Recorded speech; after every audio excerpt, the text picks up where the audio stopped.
Hello again. Along with the 48 and Chevy truck footage, we've got a couple of other projects we're working on in the shop. We put tires on the go-kart and the Dakota this week, and a few students went off to compete in the skills competitions. Unfortunately, these things are usually won by the host school. We'll see if it worked out that way this year.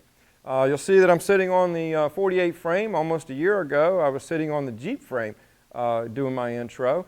And we also, about this time last year, we began working on our pedal car for the Summit Show at the IEX Center coming up next month. We're going to begin that this week as well.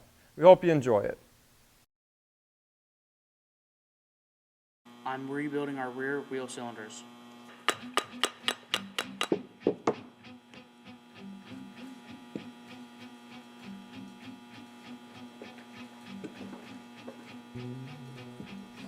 Like with the front ones, we're having to blow these apart because they're so corroded.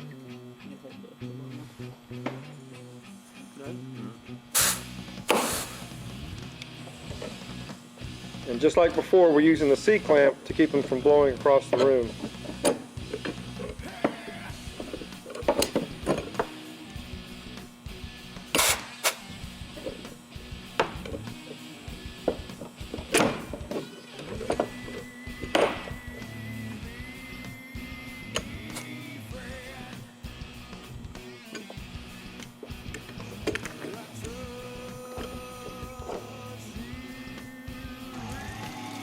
As before, we're using a wheel cylinder hone to clean them up.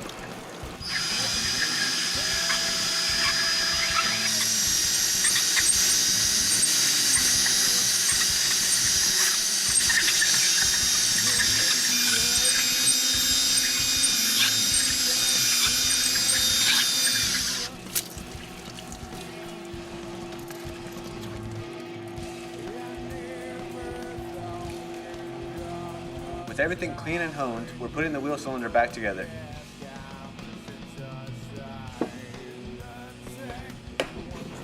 I'm lubricating the cup seals with brake fluid.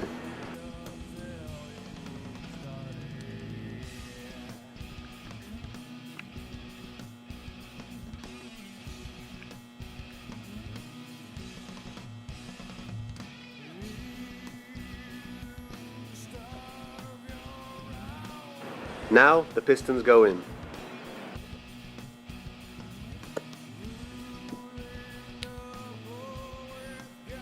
Most wheel cylinders use a dust boot on each end, but these end caps also act as brake shoe adjusters.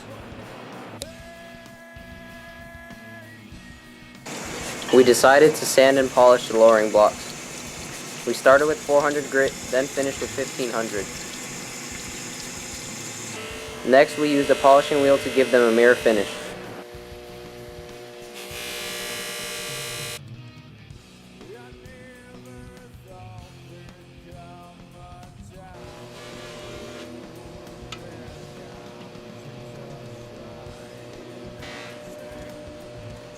This line was folded for easier shipping, so we need to straighten it.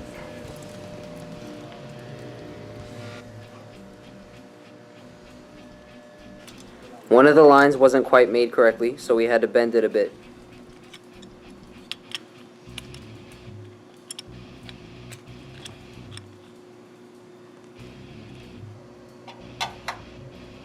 All the lines are started and seated. We'll tighten them later.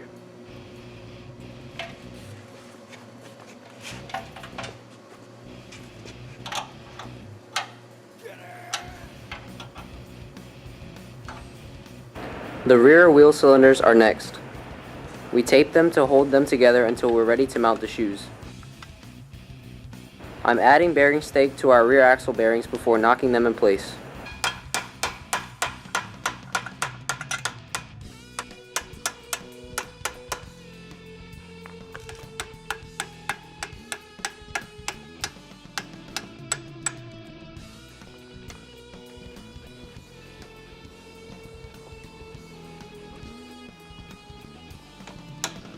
Now we install the new axle seals.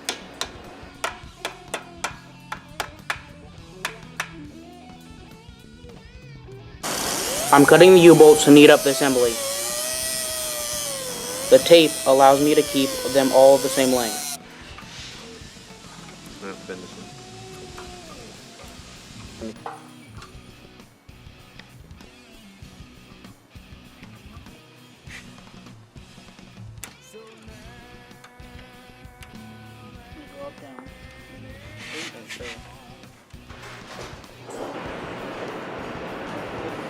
The front wheel bearings are packed with grease and put into the drum.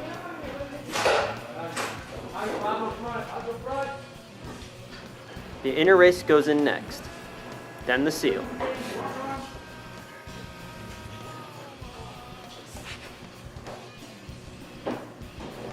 The dust seal gets a coat of grease so it will stick to the backing plate until the drum is installed.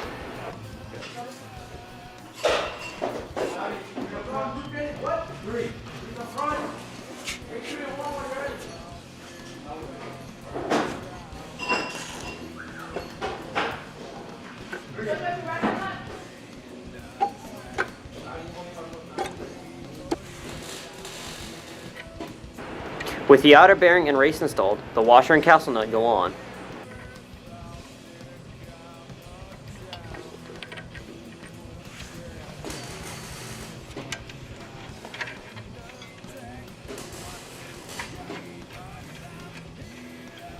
Then it's adjusted. The drum is spun while adjusting to help seat the bearings. A new cotter pin completes the job. New dust caps will be put on later.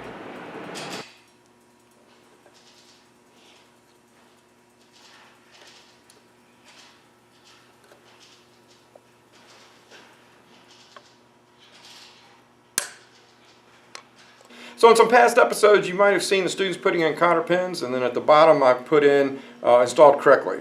The reason for that is because most people don't install them correctly, either because they don't know how, or in worst cases, they say it doesn't matter. It does matter, and I'm going to explain to you why it's so important to install a cotter pin the correct way. So here you see a cotter pin on our 48 that was installed incorrectly intentionally, just to show the point. Now with this thing splayed this direction like that, the load of the nut for it to back off is twisting or prying against the cotter pin in a direction like this. So any person could take and bend this like that. That's not a problem. But what you can't do is bend it this way. Okay, I can't do it, not without hurting my hands, but I can easily bend it that way. So that means that the pressure would bend this cotter pin if that nut tried to back off. So that is the incorrect way to do it, because just from an engineering standpoint, the cotter pin is weaker that direction. So we're going to remove this one. Just get rid of all that so we can get it out easy. Now we're going to put the cotter pin in correctly. And the way to do that is to, when you install it, you take this long end and put it towards the outside. We're going to put the pin straight through like that. Now you can see that the tip of the cotter pin actually fits between inside the castle nut. So what we're going to do now is grab the bottom of it. We're going to pull down and out to keep it inside of there. We're going to wrap it all the way around the stud itself, or the spindle in this case. And then the other end we can just cut off, because the strength of it is in here. It's inside of that castle nut and in that spindle.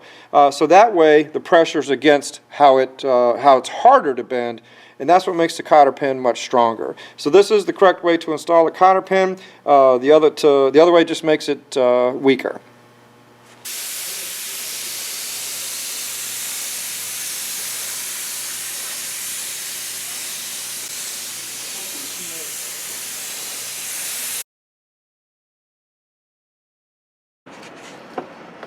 The steering shaft comes out with the box.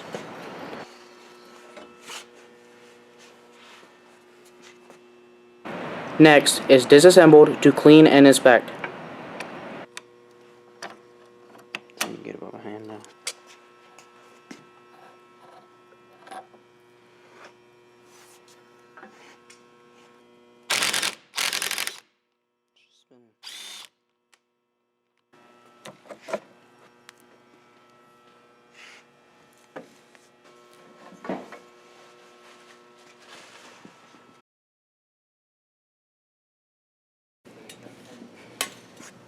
We're putting new tires on the go-kart.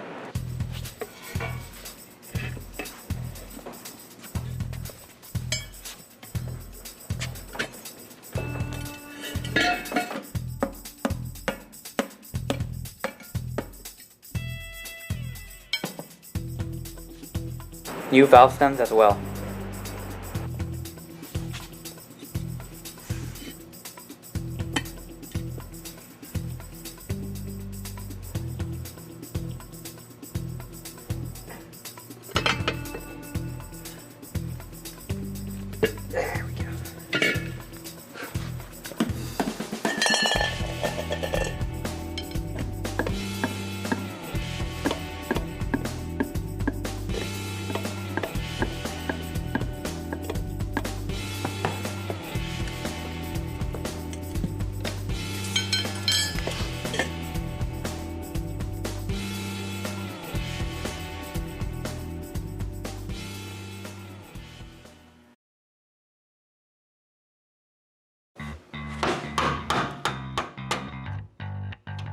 We're installing new sending units in the truck tanks.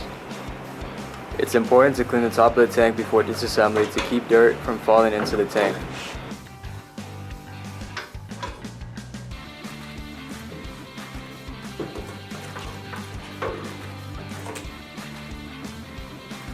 We're reusing the old pump, so it's removed from the old assembly.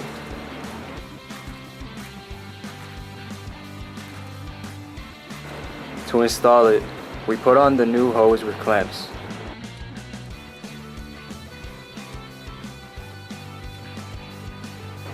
Put on the new insulator and foot.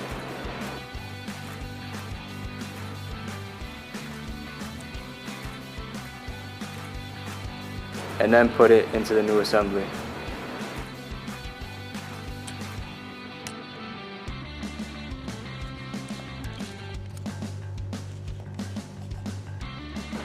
After crimping the clamps, it's ready to put back into the tank.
We're putting new tires on the Dakota.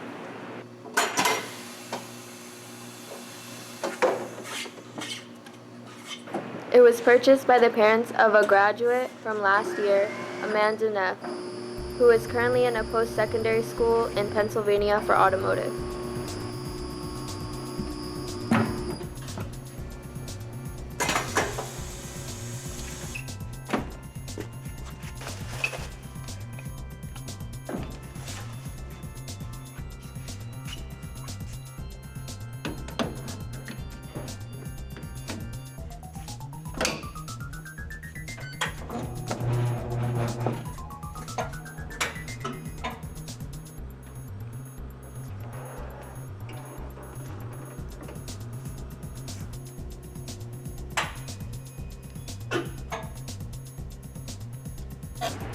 I'm welding in a screw to a repair panel for the Dakota to help hold it in while I weld it.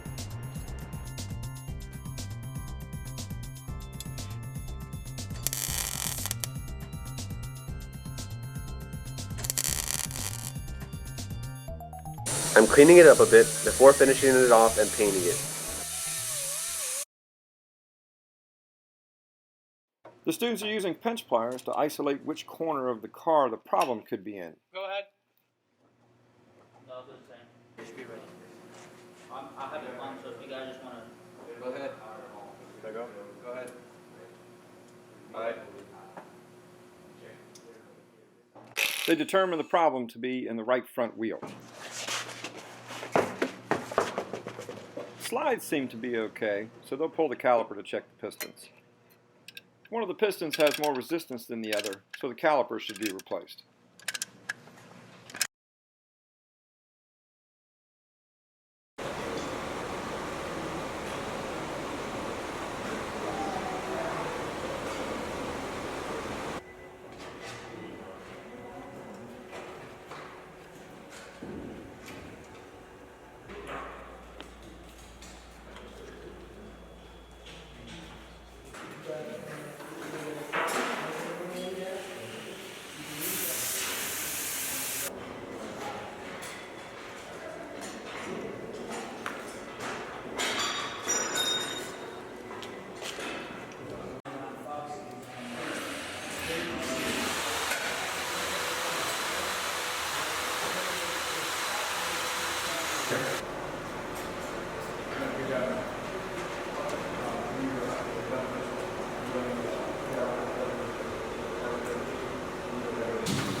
Third place, maintenance and light repair from CD Hylton High School, Alejandro. Come on up.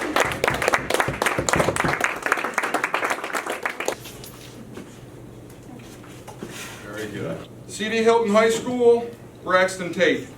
Come on up. Good work, sir. Very good.